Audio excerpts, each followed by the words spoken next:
दाखवताय की आमच्याकडे टाइम नाहीये, आता आम्ही तुला इम्पॉर्टन्स देत नाही, आम्ही तुला गिनत नाही त्याच्यामध्ये रील स्टारच्या किमतीमध्ये. अरे तुम्ही कसले रील स्टार आहे? मला आत्ता ओळखायला लागलेत लोक. मला काय विचारून तुम्हाला आत्ता लोक ओळखायला लागलेत? माझ्या नवऱ्याला 7 वर्षापासून ओळखत लोक. तेव्हा का बिझी नव्हते, तेव्हा तुम्हाला गरज होती म्हणून तुम्ही कसे चाटत यायचे त्याच्या मागं म्हणतात नाही रे आता घरातले बघतात आता शिवायची व्हिडिओ नको.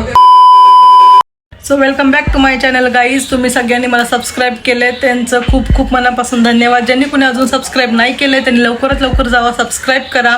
अजून खूप काही गोष्टी बोलायच्या, हे तर फक्त फर्स्ट पार्ट होता. अजून खूप गोष्टी आहेत की ज्या की मला तुमच्यासमोर मांडायच्या आहेत की काय होतंय काय नाही रिअल लाईफमध्ये. सो ज्यांनी कोणी सबस्क्राईब नाही केले लवकर सबस्क्राईब करा. दुसरा व्हिडिओ कमिंग सून. तुम्हाला असं वाटलं असेल कालच्या युट्यूबच्या ब्लॉगमध्ये तेजूने असं का बोलले किंवा अशा टॉपिकवरती का चर्चा केली, तर मेन माझा बोलण्यामागचा हेतू काय होता माहिती का तुम्हाला? ज्या लोकांना माझ्या नवऱ्याने इंस्टाग्रामला व्हिडिओ काढायचं शिकवलं ना, व्हिडिओमध्ये घेऊन तो त्यांना नाचायचा, व्हिडिओमध्ये घेऊन तो त्यांना बोलायचा, ट्रोल करायचा, सगळ्या व्हिडिओ काढायचा ना, आज ते लोक त्याला बोलतायत की आज माझ्याकडे वेळ नाही रे, आता माझं हे, आता माझं लग्न झालंय, आता मी बिझी, आता मी कामधंद्याला लागलोय. अरे मग तुम्ही तेव्हा का बिझी नव्हते? तेव्हा तुम्हाला गरज होती म्हणून तुम्ही कसे चाटत यायचे त्याच्या मागं तो बोलवल तिथं, किंवा तुम्ही 100 फोन करायचे त्याला की येऊ का व्हिडिओ काढायला, भले आपण शिवायचे काढू, ह्याचे काढू, त्याचे काढू. आता कसं म्हणतात नाही रे आता घरातले बघतात आता शिवायची व्हिडिओ नको का? बोलले ना मी त्याला तुम्हाला झोंबल नाही का? तुम्हाला माहिती आहे का पब्लिक कसा विषय होता? जेव्हा आमच्याकडे एक दिवस खायला पण पैसे नव्हते ना, म्हणजे आम्ही खूप एक दिवस असं फील केलंय की आमच्याकडे त्या दिवशी खायला पण पैसे नव्हते, तेव्हा आमच्या स्वतःच्या रक्ताच्या नात्यांनी पण आम्हाला नव्हते मदत केली कोणीच. तेव्हापासून तर मला एक गोष्ट समजली की कोण कोणाचं नसतं, नवरा बायको सोडलं तर कोणच कोणाचं नसतं. विषय फक्त आहे की साईला नाही या गोष्टी कळत माहिती का? तो विश्वास ठेवतो. त्याचा असं आहे ना, भले त्याच्या एका मित्राने ना त्याला 100 वेळा इग्नोर करू दे, पण त्याला 100 चुकांनंतर जेव्हा तो एकदा त्याला फोन करायला ना, मग त्याला वाटणार नाही तो बरोबर आहे, आपणच चुकीचं होतो. त्याचा हा स्वभावामुळे ना तो आज खूप महाग आहे आणि खूप त्यानं म्हणजे गमावलंय. त्यानं पहिल्यापासून सगळ्यात त्याला आमच्या इथे लोक बोलतात की तू पहिल्यापासून साईल एवढा फेमस आहेस, तू तेव्हापासून जर काहीतरी स्वतःचं सेव्हिंग किंवा काहीतरी स्वतःचं एक क्रायटेरिया बनवला असतं तर तू खूप वेगळ्या लेवलला असतं, रील स्टारमध्ये तर तू सगळ्यात पुढे असतंस. पण त्याला त्यावेळी नव्हतं लक्ष देत, त्यावेळेस त्याला एवढं नव्हतं कळत की सगळं काय असतं. त्याला फक्त एवढंच होतं हा एंटरटेनमेंटसाठी, आपलं एंटरटेनमेंट होतंय, लोकांचं एंटरटेनमेंट होतंय किंवा त्याच्यासाठी तो व्हिडिओ काढायचा, असे विषय होते. खूप जण त्याच्या जीवावर फेमस पण झाली, मुलं पण झाली, मी डायरेक्ट बोलते, मुलं पण झाली. त्यांनी भले ज्यांचे रंग त्याला दिसले त्यांनी स्वतःनेच त्यांची साथ सोडून दिली, ज्यांचे रंग त्याला अजूनही नाही दिसले तो त्यांना मानतो अजूनही, पण मी नाही मानत कोणाला, कारण मी स्वतः बघितलंय की 2-3 वेळा तुम्ही हेल्प केली, असं नाही म्हणत मी नाही केली, कोणी हेल्प केली. जेव्हा आमची फिजिकली कंडिशन नव्हती ना तेव्हा काही लोकांनी हेल्प केली. मी काय म्हणत होते, तुम्ही हेल्प केली ना बरं ठीक आहे, पण तुम्ही ते 4 चौकात त्याचं हे नव्हतं करायचं होतं, त्याची म्हणजे मस्करी नव्हती करायची त्या गोष्टींची, त्याच्या काही की तुम्ही आज 10 लोक सोबत आहेत नाही का किंवा कुठं आहेत, तर तुम्ही साईल जोगेलकरचे फोन नाही उचलत आणि त्याला लगेच कळतं कोण कुठं असं कोण. तो एवढा शातीर आहे ना, एवढा म्हणजे त्याला खूप काही गोष्टी लगेच ऑब्झर्व होतात नाही का, म्हणजे त्याला लगेच कळतं की हा हे लोक सोबत येतात आणि हे लोकांनी आपले फोन नाही उचलले किंवा हा इथंच आहे पण आपल्याला कळटी पिसतोय वगैरे असं नाही का. तर अशा त्याला गोष्टी लगेच कॅच होतात त्याला, मग त्याला लगेच कळलं की असं विषय आहे आणि आपले हे लोक फोन नाही उचलत आहेत. मग त्याला तेव्हा एक्सेप्टेशन होती की आता माझा फोन उचलेल किंवा मला पण बोलवतील किंवा हे ते, पण त्यावेळेस त्यांनी त्याला इम्पॉर्टंट नाही दिलं किंवा त्याला इग्नोर केला.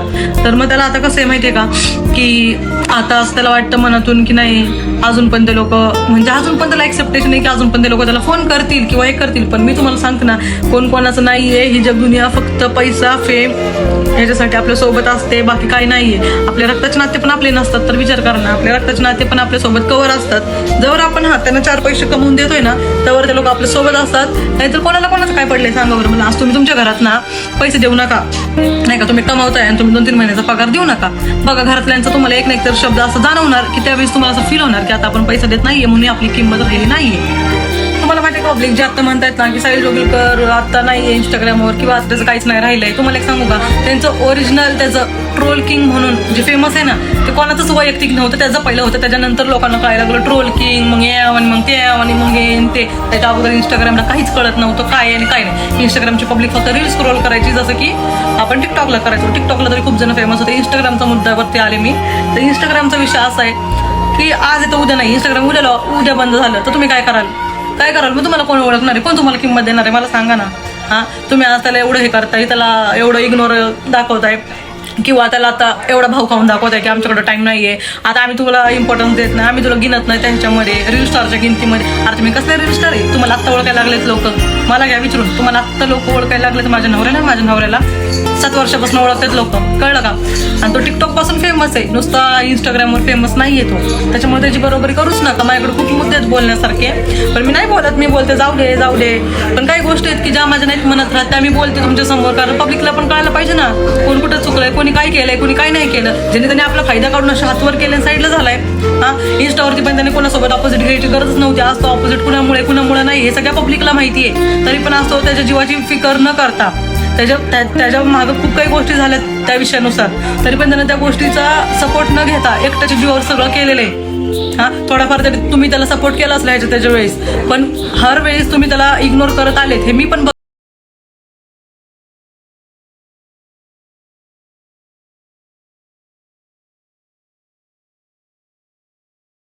त्या 1-2 जणांचं बघून रिपोर्ट मारतायत. त्यांनी म्हणलं नाही का, 1-2 जणांनी त्या व्हिडिओ काढलेत ना की प्रमोशन करणाऱ्या सगळ्यांना हॅक करा, बॅन करा, हे करा ते करा. त्यांचं बघून ते लोक रिपोर्ट मारायला लागले. तर रिपोर्ट मारून काय विषय झाला की दुसरी पण आयडी गेली. त्याच्यात तर काय प्रमोशन चालूच केलं नव्हतं, तरी पण ती आयडी गेली. का गेली? रिपोर्ट मारून गेली. आणि माझं म्हणण्याचा उद्देश काय होता माहिती का त्याच्या मागं, की जर तुम्हाला करायचेत ना तर सगळ्यांचे करा. तुम्ही 4-5 जणांची नुसती जिंदगी हे करू नका, म्हणजे एखाद्याला इमोशनली अटॅक देऊ नका. तुम्ही करायचेत ना, तुम्ही प्रॉपर सगळ्यांची लिस्ट तयार केलीत ना तुम्ही, तर सगळ्यांच्या करा. मला एकाची आयडी नाही दिसली पाहिजे प्रमोशन करताना.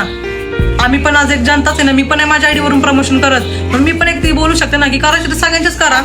नाही तर हे प्रमोशन पद्धतच बंद करा. जे आहे ना ते प्रमोशन एकदम बंद करून टाका. नुसतं त्यांना इन्स्टा आयडी वापरू द्यायचं, रेग्युलर यूज होऊ द्या त्यांचा. कारण त्याची इन्स्टा आयडी म्हणजे साईचं ना 7 वर्षाची मेहनत आहे.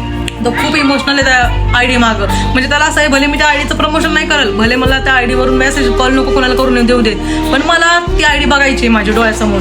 असं आहे त्याचं. असणारच ना पब्लिक. तुम्ही पण विचार करा ना, 7-1 वर्षाची त्याची मेहनत होती. तो लहान होता खूप, तुम्हाला माहिती असतं, तुम्ही जुने व्हिडिओ बघत असाल. तो खूप लहान होता, म्हणजे खूप लहान होता तेव्हापासून तो व्हिडिओ काढायचा नाही का, असे नाचायचे ह्याचे त्याचे कसलेही व्हिडिओ काढत होता.